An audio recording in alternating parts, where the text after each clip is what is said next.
when affirmative action was white. An Untold History of Racial Inequality in 20th Century America. By Ira Katz Nelson. Appendix, to fulfill these rights. President Lyndon B. Johnson's commencement address at Howard University, June 4, 1965. Doctrine Abrit, my fellow Americans, I am delighted at the chance to speak at this important and this historic institution. Howard has long been an outstanding center for the education of Negro Americans.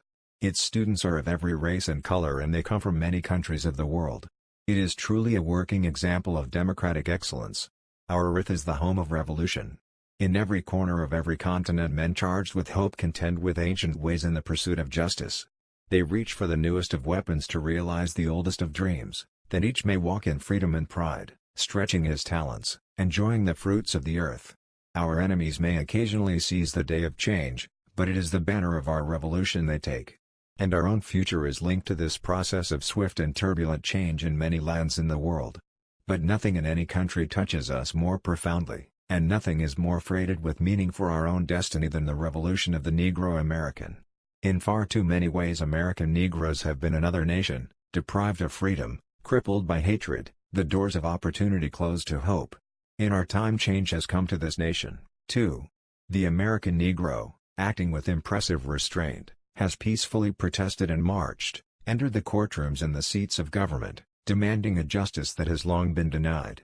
The voice of the Negro was the call to action. But it is a tribute to America that, once aroused, the courts and the Congress, the President and most of the people, have been the allies of progress. Legal protection for human rights. Thus we have seen the High Court of the country declare that discrimination based on race was repugnant to the Constitution, and therefore void. We have seen in 1957, and 1960, and again in 1964, the first civil rights legislation in this nation in almost an entire century. As Majority Leader of the United States Senate, I helped to guide 2 of these bills through the Senate. And, as your President, I was proud to sign the 3rd. And now very soon we will have the 4th, a new law guaranteeing every American the right to vote.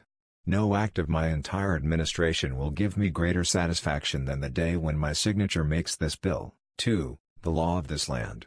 The Voting Rights Bill will be the latest, and among the most important, in a long series of victories. But this victory, as Winston Churchill said of another triumph for freedom, is not the end. It is not even the beginning of the end. But it is, perhaps, the end of the beginning. That beginning is freedom, and the barriers to that freedom are tumbling down. Freedom is the right to share fully and equally, in American society, to vote, to hold a job, to enter a public place, to go to school. It is the right to be treated in every part of our national life as a person equal in dignity and promise to all others. Freedom is not enough. But freedom is not enough. You do not wipe away the scars of centuries by saying, now you are free to go where you want, and do as you desire, and choose the leaders you please. You do not take a person who, for years, has been hobbled by chains and liberate him, bring him up to the starting line of a race and then say, you are free to compete with all the others, and still justly believe that you have been completely fair. Thus it is not enough just to open the gates of opportunity. All our citizens must have the ability to walk through those gates. This is the next and the more profound stage of the battle for civil rights. We seek not just freedom but opportunity. We seek not just legal equity but human ability, not just equality as a right and a theory but equality as a fact and equality as a result. For the task is to give 20 million Negroes the same chance as every other American to learn and grow, to work and share in society, to develop their abilities, physical, mental and spiritual, and to pursue their individual happiness. To this end equal opportunity is essential, but not enough, not enough. Men and women of all races are born with the same range of abilities. But ability is not just the product of birth. Ability is stretched or stunted by the family that you live with, and the neighborhood you live in, by the school you go to and the poverty or the richness of your surroundings. It is the product of 100 unseen forces playing upon the little infant, the child, and finally the man. Progress for some. This graduating class at Howard University is witness to the indomitable determination of the Negro American to win his way in American life. The number of Negroes in schools of higher learning has almost doubled in 15 years. The number of non-white professional workers has more than doubled in 10 years. The median income of Negro college women tonight exceeds that of white college women. And there are also the enormous accomplishments of distinguished individual Negroes, many of them graduates of this institution, and one of them the First Lady Ambassador in the history of the United States. These are proud and impressive achievements. But they tell only the story of a growing middle-class minority, steadily narrowing the gap between them and their white counterparts. A widening gulf. But for the great majority of Negro Americans, the poor, the unemployed, the uprooted, and the dispossessed, there is a much grimmer story. They still, as we meet here tonight, are another nation. Despite the court orders and the laws, despite the legislative victories and the speeches, for them the walls are rising and the gulf is widening. Here are some of the facts of this American failure. 35 years ago the rate of unemployment for Negroes and whites was about the same.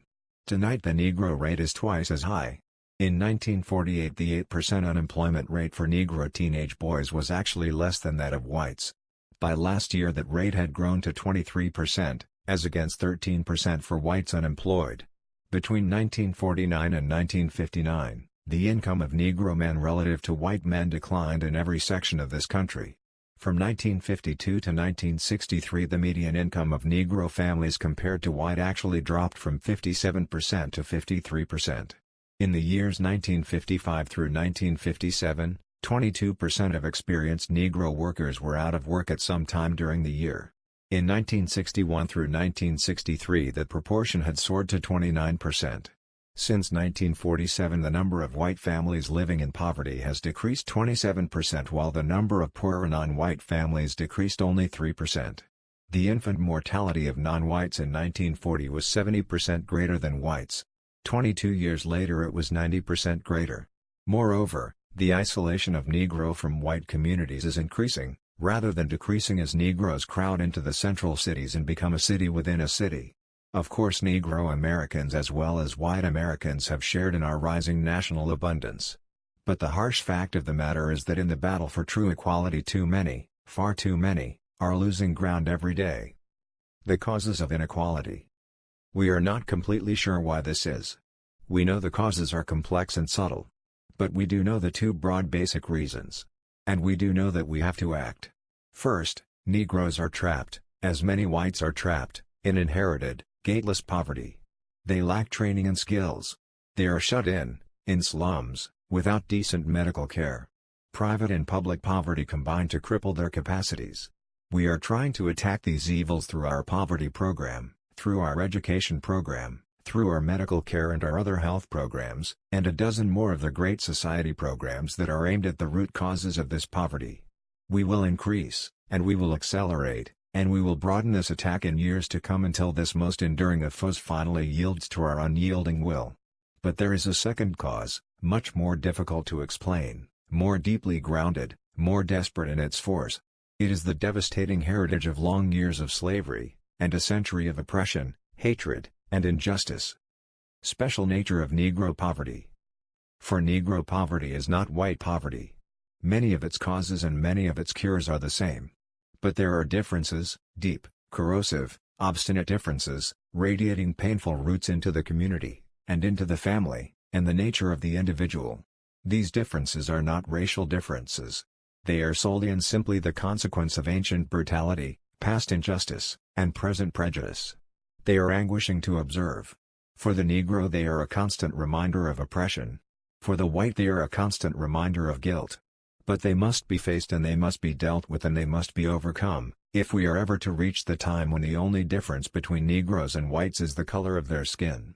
Nor can we find a complete answer in the experience of other American minorities. They made a valiant and a largely successful effort to emerge from poverty and prejudice. The Negro, like these others, will have to rely mostly upon his own efforts. But he just cannot do it alone. For they did not have the heritage of centuries to overcome, and they did not have a cultural tradition which had been twisted and battered by endless years of hatred and hopelessness, nor were they excluded, these others, because of race or color, a feeling whose dark intensity is matched by no other prejudice in our society. Nor can these differences be understood as isolated infirmities. They are a seamless web. They cause each other. They result from each other. They reinforce each other. Much of the Negro community is buried under a blanket of history and circumstance. It is not a lasting solution to lift just one corner of that blanket. We must stand on all sides and we must raise the entire cover if we are to liberate our fellow citizens. The roots of injustice. One of the differences is the increased concentration of Negroes in our cities. More than 73% of all Negroes live in urban areas compared with less than 70% of the whites. Most of these Negroes live in slums. Most of these Negroes live together, a separated people. Men are shaped by their world. When it is a world of decay, ringed by an invisible wall, when escape is arduous and uncertain, and the saving pressures of a more hopeful society are unknown, it can cripple the youth and it can desolate the men.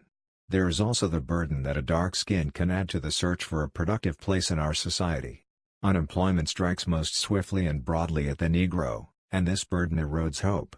Blighted hope breeds despair. Despair brings indifference to the learning which offers a way out. And despair, coupled with indifference, is often the source of destructive rebellion against the fabric of society. There is also the lacerating hurt of early collision with white hatred or prejudice, distaste or condescension. Other groups have felt similar intolerance. But success and achievement could wipe it away. They do not change the color of a man's skin. I have seen this uncomprehending pain in the eyes of the little, young Mexican-American schoolchildren that I taught many years ago. But it can be overcome. But, for many, the wounds are always open. Family breakdown. Perhaps most important, its influence radiating to every part of life, is the breakdown of the Negro family structure. For this, most of all, white America must accept responsibility. It flows from centuries of oppression and persecution of the Negro man. It flows from the long years of degradation and discrimination, which have attacked his dignity and assaulted his ability to produce for his family. This, too, is not pleasant to look upon. But it must be faced by those whose serious intent is to improve the life of all Americans. Only a minority, less than half, of all Negro children reach the age of 18 having lived all their lives with both of their parents. At this moment, tonight, little less than 2/3 are at home with both of their parents. Probably a majority of all Negro children receive federally aided public assistance sometime during their childhood. The family is the cornerstone of our society. More than any other force it shapes the attitude, the hopes, the ambitions, and the values of the child. And when the family collapses, it is the children that are usually damaged. When it happens on a massive scale, the community itself is crippled. So, unless we work to strengthen the family, to create conditions under which most parents will stay together, all the rest, schools, and playgrounds, and public assistance, and private concern, will never be enough to cut completely the circle of despair and deprivation. To fulfill these rights. There is no single easy answer to all of these problems. Jobs are a part of the answer. They bring the income which permits a man to provide for his family. Decent homes in decent surroundings and a chance to learn, an equal chance to learn, are part of the answer. Welfare and social programs better designed to hold families together are part of the answer. Care for the sick is part of the answer. An understanding heart by all Americans is another big part of the answer. And to all of these fronts, and a dozen more, I will dedicate the expanding efforts of the Johnson administration. But there are other answers that are still to be found. Nor do we fully understand even all of the problems. Therefore, I want to announce tonight that this fall I intend to call a White House Conference of scholars, and experts, and outstanding Negro leaders, men of both races, and officials of government at every level. This White House Conference's theme and title will be to fulfill these rights. Its object will be to help the American Negro fulfill the rights which, after the long time of injustice, he is finally about to secure. To move beyond opportunity to achievement. To shatter forever not only the barriers of law and public practice, but the walls which bound the condition of many by the color of his skin. To dissolve, as best we can, the antique enmities of the heart which diminish the holder, divide the great democracy, and do wrong, great wrong, to the children of God. And I pledge you tonight that this will be a chief goal of my administration, and of my program next year, and in the years to come. And I hope, and I pray, and I believe, it will be a part of the program of all America. What is justice? For what is justice? It is to fulfill the fair expectations of man. Thus, American justice is a very special thing. For, from the first, this has been a land of towering expectations. It was to be a nation where each man could be ruled by the common consent of all, enshrined in law, given life by institutions, guided by men themselves subject to its rule. And all of every station and origin, would be touched equally in obligation and in liberty. Beyond the law lay the land. It was a rich land, glowing with more abundant promise than man had ever seen. Here, unlike any place yet known, all were to share the harvest. And beyond this was the dignity of man. Each could become whatever his qualities of mind and spirit would permit, to strive, to seek, and, if he could, to find his happiness. This is American justice. We have pursued it faithfully to the edge of our imperfections, and we have failed to find it for the American Negro. So, it is the glorious opportunity of this generation to end the one huge wrong of the American nation and, in so doing, to find America for ourselves, with the same immense thrill of discovery which gripped those who first began to realize that here, at last, was a home for freedom. All it will take is for all of us to understand what this country is and what this country must become. The Scripture promises, "I shall light a candle of understanding in thine heart, which shall not be put out." Together, and with millions more, we can light that candle of understanding in the heart of all America. And, once lit, it will never again go out.